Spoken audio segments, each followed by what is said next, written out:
now that you've had some time to reflect on 2023, just what stood out to you the most about what you were able to do and being able to step up, especially late when you guys end up essentially being the number 2 on the staff?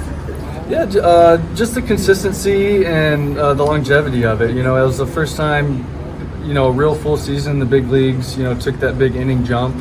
I was just proud of the way I consistently put it together and was able to take the ball every day. And yeah, just looking back to the season's so hard, and again, just the consistency, staying healthy.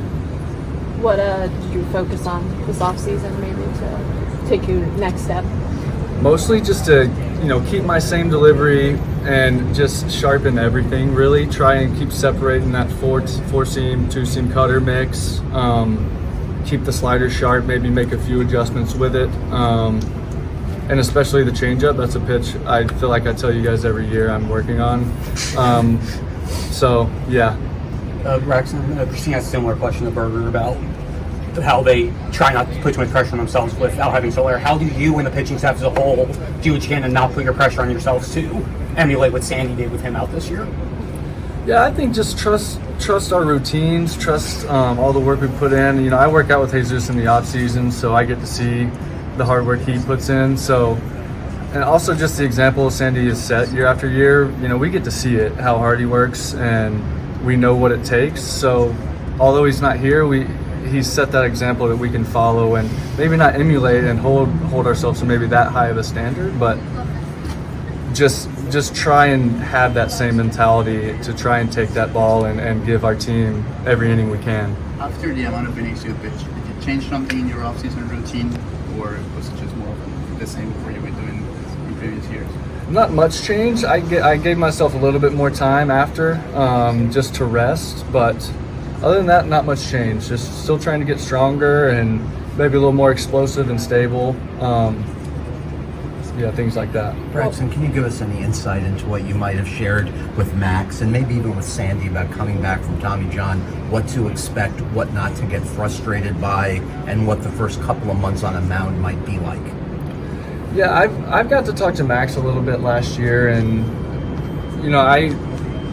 anyone going through surgery like that, and it's just such a long process. I just think it's really important to surround yourself with people who are great examples and keep you working hard and keep you happy. So you're doing a lot of the same thing every single day, so it can get very boring and maybe you can lose a little motivation. But if you have a good support group, a good training staff and guys like that, they keep you going, and there are always setbacks, here and there, and just to keep confidence and keep that same consistency throughout the process, and you always come out better. And what should people, I know it can vary for everyone, but when you first come back, from a velocity standpoint, from a movement standpoint, what should guys be braced for that could happen initially?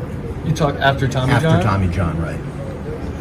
I'm not too sure. It's different with everyone. Some guys just recover great and are just come out throwing a little harder, or however you want to say it. But it's different for everyone. It takes a little longer for some, so it's hard to say specifically for either one of those two, but I know both of them work extremely hard, so it's hard to know what to expect. It can be anything. And one last thing on this, you obviously have come back wonderfully. You've had a very good couple of years. Do you think you changed as a pitcher at all through the process in terms of how you exited from how you entered it? I would, for sure. You end up with a stronger shoulder, that's for sure. That's one of the main things you're working on. You're just strengthening that shoulder to protect that elbow. You learn a lot about your body, what feels good, how your body works, and just how to take care of it. Previous, I had Tommy John fresh out of the draft. I'd never been injured in my life. Didn't really know how to take care of my arm, so I learned a lot of that on the fly there.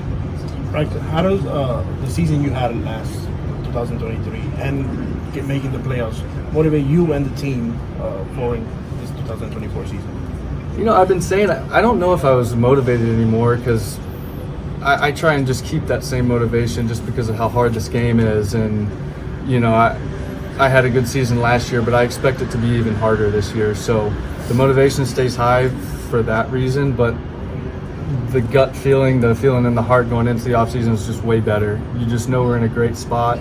The mentality around the organization and the players is winning. So I just feel we're all going to come in and build off that. So not more motivated, just happier and feeling better, for lack of a better word. Braxton, how much have you talked with Peter Bendix at all, and what has he shared with you about his vision as he takes over the baseball operations side here? I haven't got to speak to him too much. I got to meet him during the turkey handout, but that was really it. So not too much conversation. What would be the next level of production for you in 2024? Obviously I want to take go a tick up in everything, strikeouts, ERA, whatever you want to say. But mostly I want the innings to go up. I want to be a guy who just can throw innings and be a consistent guy where every time I go out, Skip knows what to expect, the team knows what to expect to an extent. How often did you and Jesus, work out this offseason? A lot. When, he goes on a vacation once, I go on one this offseason, so but other than that, I see him a lot. And he's one of my good buddies. That dude works so hard. What's the benefit? Seems obvious. Well, one, he's really strong and works really hard, and he, as well as a lot of other baseball guys, are at our gym, so it's easy to stay motivated. You see how talented these guys are, and they are still continue to show up to the gym every morning. Jesus drives like 40 minutes north every morning. He gets there at 8:30, so, and he beats me there every once in a while. But that's just a testament to his hard work, and for that reason, it keeps me motivated. 3 weeks until pitchers and catchers report. Where are you in your progression? I'm growing. I'm not quite to the mound yet. It's been a little bit slower of a pace, but feeling good. Trying to get back to mound work. You mentioned vacation. Where'd you go? I went to Mexico early in the off season. Nice little relaxation trip. It was great. You mentioned you want to get more innings. Is there a number that you want to accomplish this year? Number of innings? I haven't put a number in my head. I'd like to say 180, 200. That'd be awesome.